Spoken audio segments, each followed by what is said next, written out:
morning and welcome to Farm Factor on AGam in Kansas. I'm your host, Conrad Kabus. More than 100 Farm Bureau members, farmers, and ranchers from Kansas visited Washington, D.C. March 15th through the 18th for the Leaders Engaged in Acting D.C., otherwise known as the LEADS event. County Farm Bureau leaders and their families talked to lawmakers on the Hill about issues affecting farming and ranching in Kansas, including the Farm Bill, water rights, immigration reform, and the Lesser Prairie Chicken.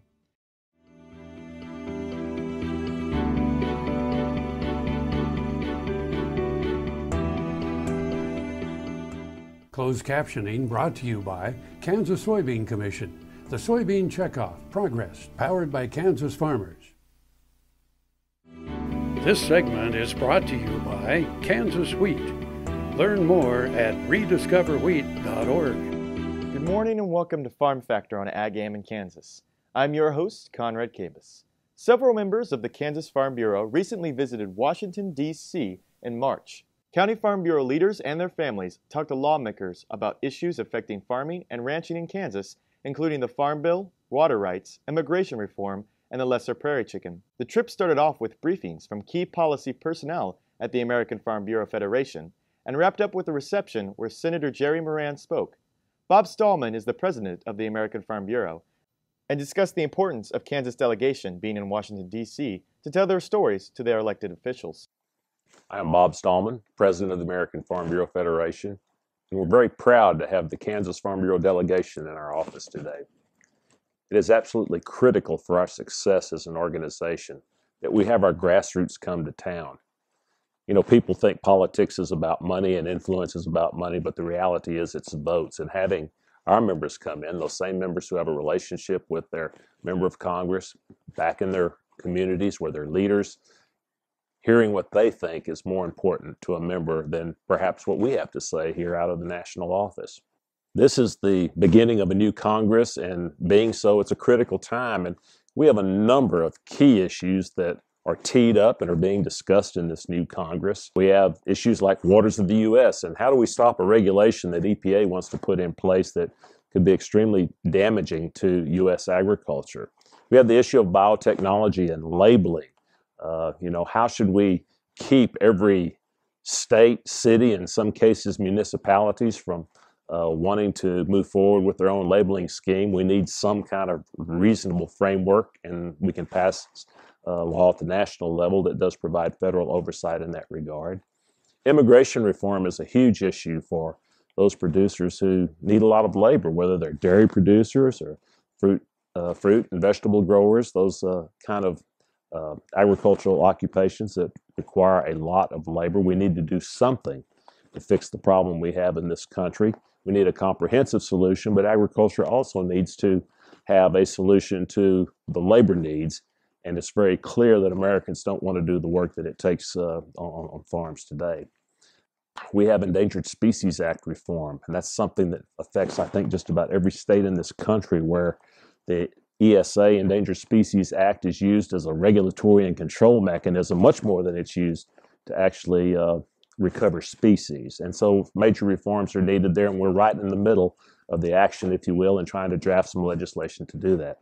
Farm Bureau works on analyzing farmer and rancher problems and formulating action to achieve educational improvement, economic opportunity, and social advancements.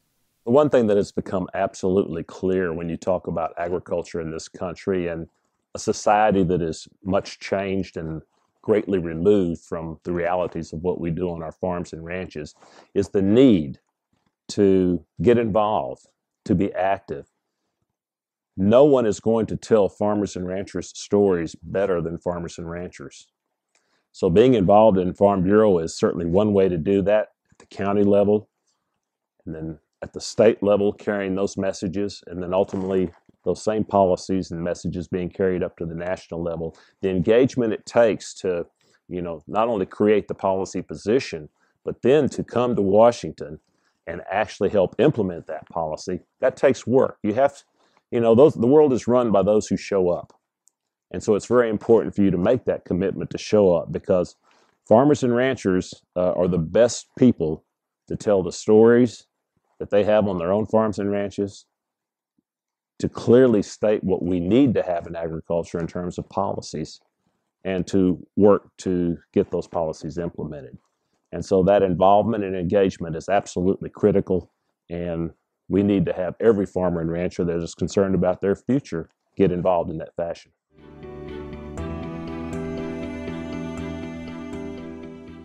Tallgrass Commodities offers producers bulk commodities at a reasonable price with reliable service throughout the whole Midwest. To find out more about Tallgrass Commodities, visit tallgrass.us or call 785-494-8484. Valley Vet Supply is devoted to providing information and professional quality products at reasonable prices. ValleyVet.com, ValleyVet.com, Valley Vet Supply. This segment is brought to you by the Kansas Soybean Commission. The Soybean Checkoff. Progress powered by Kansas farmers. Good morning and welcome to Farm Factor on AGam in Kansas. I'm your host, Conrad Kabus. American Farm Bureau Federation is a nonprofit organization and describes itself as the largest general farm organization in the United States. The mission of Farm Bureau is to work through their grassroots organization to enhance and strengthen the lives of rural Americans to build a strong, prosperous agriculture community, to deal with issues that are plaguing producers, including the endangered species policies. Listen to Ryan Yates as he explains. Well, good morning. This is Ryan Yates, Director of Congressional Relations at the American Farm Bureau Federation. And this morning we had the Kansas Farm Bureau in town with us on their annual visit here to Washington, D.C. One of the biggest issues that comes up in conversations with landowners across the country is the issue of the Endangered Species Act. And here at the American Farm Bureau, we have prioritized reform of the Endangered Species Act and intend to work with Congress and the administration to identify opportunities for reform for an antiquated 42-year-old statute that frankly just isn't working for the species or for landowners. The Endangered Species Act is one of the few dozens of United States environmental laws passed in the 1970s. Signed into law by President Richard Nixon, it was designed to protect critically imperiled species from extinction as, quote, a consequence of economic growth and development untampered by adequate concern and conservation. Well, the Endangered Species Act was signed into law back in 1973, so we've been working and dealing with the Endangered Species Act for close to 42 years. And in 42 years, we've had nearly 1,600 species listed under the Endangered Species Act. And with that comes restrictions for landowners, letting folks know what they can and can't do on their property when they have an endangered species or a threatened species. Now, the Act, unfortunately, has been largely a failure. In 42 years, we've seen 98% of the species listed under the Endangered Species Act fail to be recovered. With less than 2% of actual recovery under the ESA, we can argue that the endangered species is not only not working for benefiting species that truly are in need of federal protections, but two, they're certainly not working for the landowner.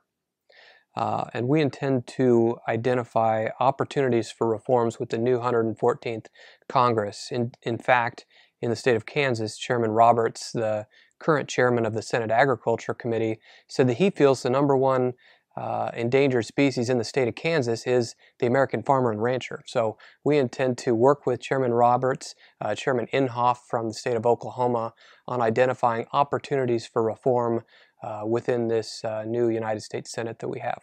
In March of 2014, the U.S. Fish and Wildlife Service listed the Lesser Prairie Chicken as a threatened species. Threatened is a step below endangered under the Endangered Species Act.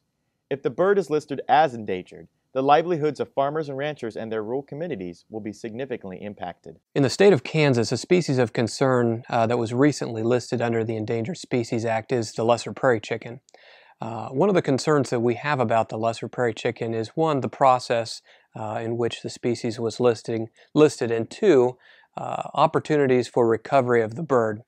Now, One of the failures of the Endangered Species Act over the last 42 years, as I mentioned, is the inability for the Act to truly recover species. So we're looking forward to working with not only the Fish and Wildlife Service, but opportunities to engage with the State Wildlife Agency to actually develop and implement a recovery plan so that in working with the state agencies and the landowners, that we could actually indeed increase populations of the Lesser Prairie Chicken to a point where we can get the Fish and Wildlife Service to delist the bird.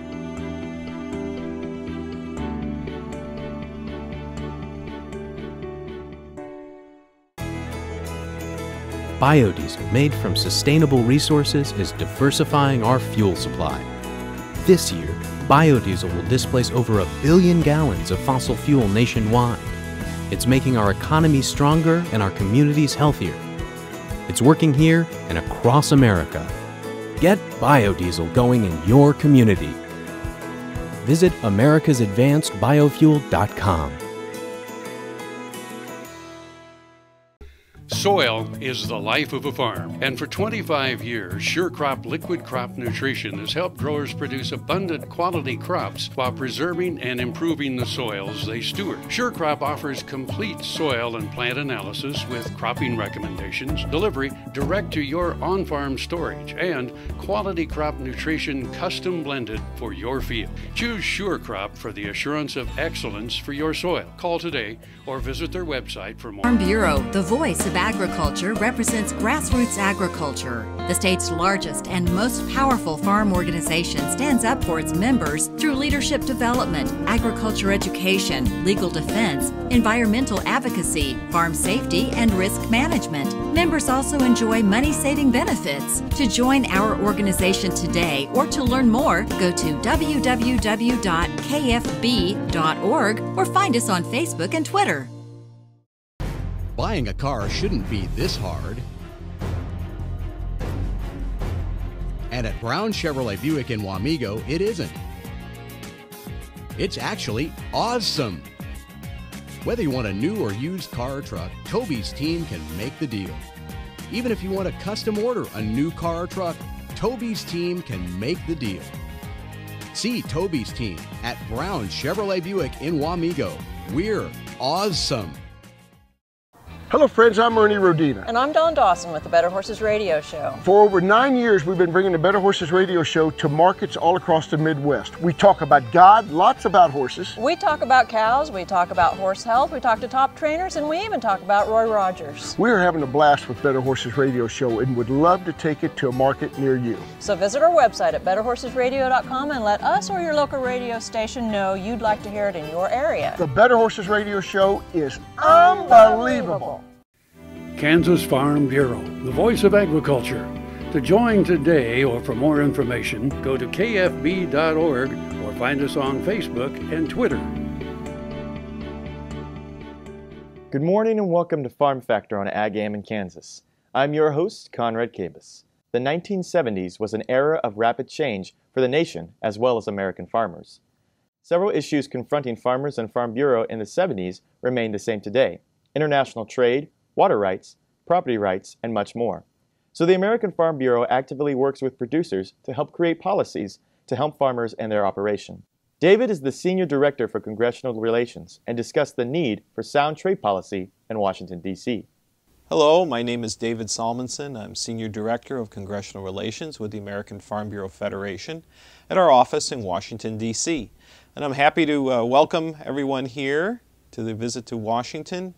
Glad that you're going to be visiting with your congressional delegation on Capitol Hill, and just want to spend some time talking about many of the trade issues that are important to Kansas agriculture, and of course important here in Washington, D.C., and that our Congress will be dealing with in 2015. So the most important issue right now, as we're facing, it's kind of what I call a gateway issue to all the other trade issues, is something called Trade Promotion Authority. Now this is legislation which the Congress has passed many times before, which allows the Congress to vote on a trade agreement, yes or no, but without the provision for having amendments. Now this is a big difference because every other bill that Congress passes, they can amend. change it to the way they might like it, away from the original bill drafters put it out there.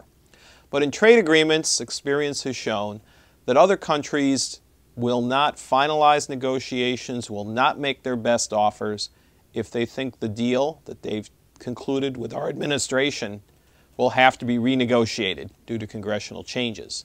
So it's been shown and seen, and we've worked through the past, that we need a mechanism to change that dynamic, to make sure we have really good trade agreements, that countries are feeling very good about concluding agreements with America, that they know that that agreement will go before the Congress and get voted on.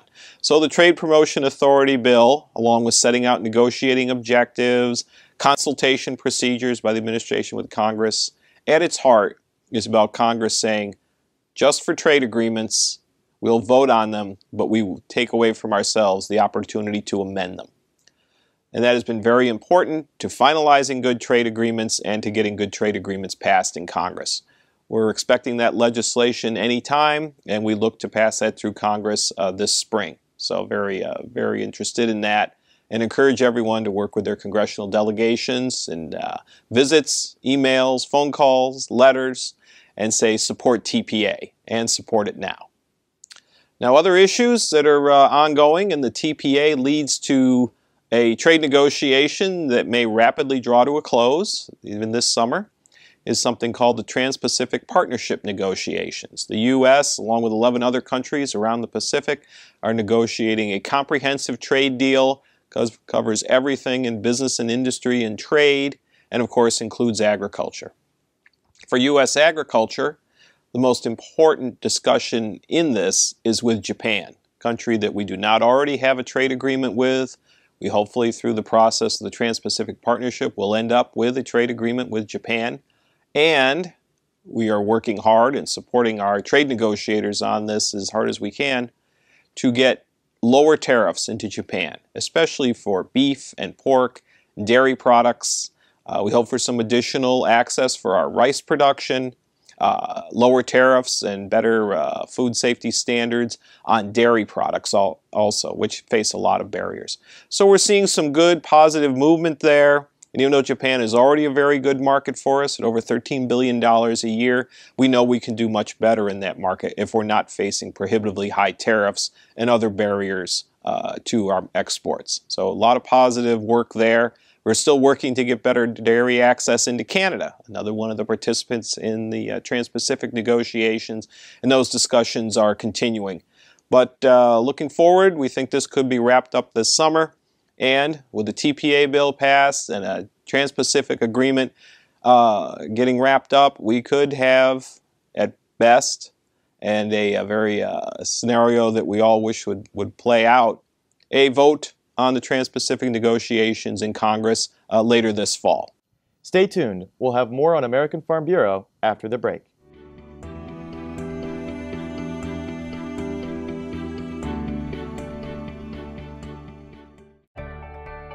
I'm Dr. Frank Lyons, a physician here at Kansas Regenerative Medicine Center. As one of the only standalone stem cell centers in the U.S., we use your stem cells as therapy for arthritis and some autoimmune diseases. I'm Dr. Andrew Poe. Here at Kansas Regenerative Medicine Center, utilizing the latest technology under strict protocols, we're able to harvest your stem cells from your own fat to treat a variety of medical conditions. The best part about it is, it's a same-day surgical procedure and requires no general anesthesia. I will take action against herbicide-resistant weeds. I will know my weeds, and I will stop them before they go to seed. I will do whatever it takes to give my crops the upper hand, and I will use multiple herbicide sites of action because every action counts. I will take action, this time for all time. Healthy cows start with the new hired hand automatic livestock sprayer. Rancher invented to provide an efficient alternative to pour-on and injectable parasite management systems. The portable design allows cattle to treat themselves head to hoof. Strategic device placement with pass-through activation technology takes the stress out of parasite treatment for cattle and the rancher, leaving more time to tend to other vital tasks on the farm. To learn more, visit cowsprayer.com. The new hired hand makes healthy cows easy. The Kansas Wheat Innovation Center in Manhattan is rediscovering ways to get improved varieties and new genetics in the hands of farmers faster. Grower-led and checkoff-funded research initiatives are bringing about positive change. This grassroots leadership provides a strong voice in Topeka and Washington, D.C. Now is the time to partner with Kansas Wheat in moving wheat forward. Kansas Wheat Commission and Kansas Association of Wheat Growers. Farmers investing in their future and yours. Log on to rediscoverwheat.org. When your living depends on agriculture, you can depend on KFRM 550 AM. If you're in the southwest three-fourths of Kansas or the northern half of Oklahoma, catch us at 550 AM on the radio dial. But if that isn't you, listen on your cell phone at TuneIn Radio or on your computer at KFRM.com. We promise to keep you informed, entertained, and company as you go through your day. KFRM 550 AM, the voice of the plains. We would like to join your management team. This segment is brought to you by the Kansas Soybean Commission. The Soybean Checkoff, progress powered by Kansas farmers. Good morning and welcome to Farm Factor on AGam in Kansas. I'm your host, Conrad Kabus. In this segment, we talk with the Senior Director for Congressional Relations at the American Farm Bureau again. China is the largest international market for U.S. food and agriculture products, accounting for 20% of the U.S. farm exports.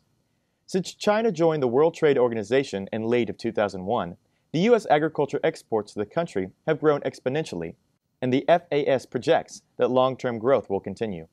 U.S. farm exports to China, including Hong Kong, reached a record of $29.9 billion in the fiscal year of 2014, with top products including soybeans, distillers grains, hides and skins, tree nuts, coarse grains, cotton, and beef.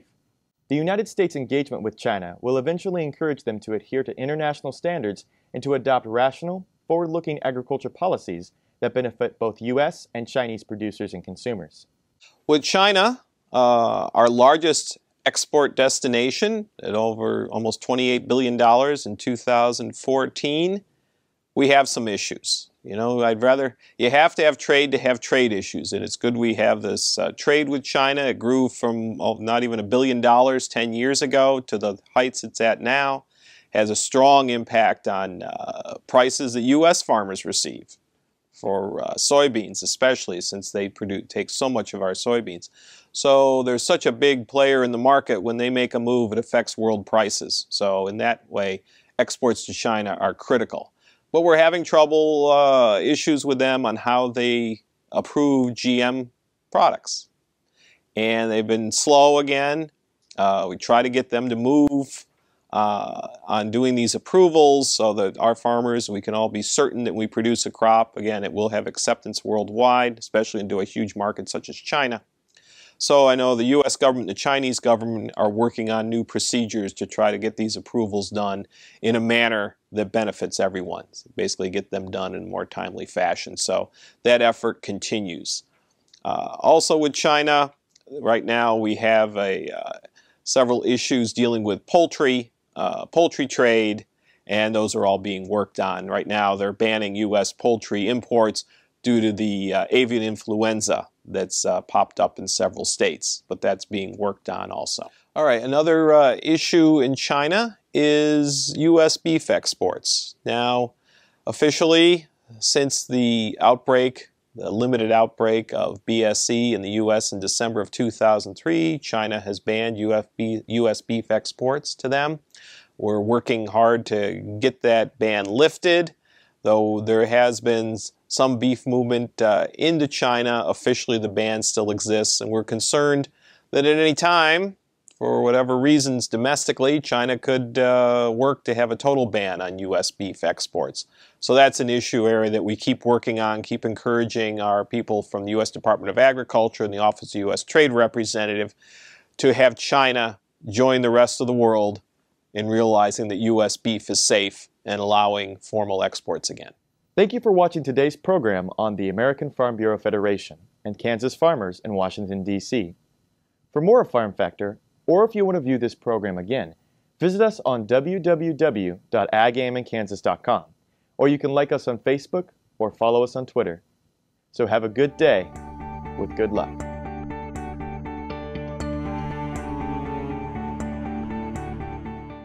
Closed captioning brought to you by Kansas Soybean Commission.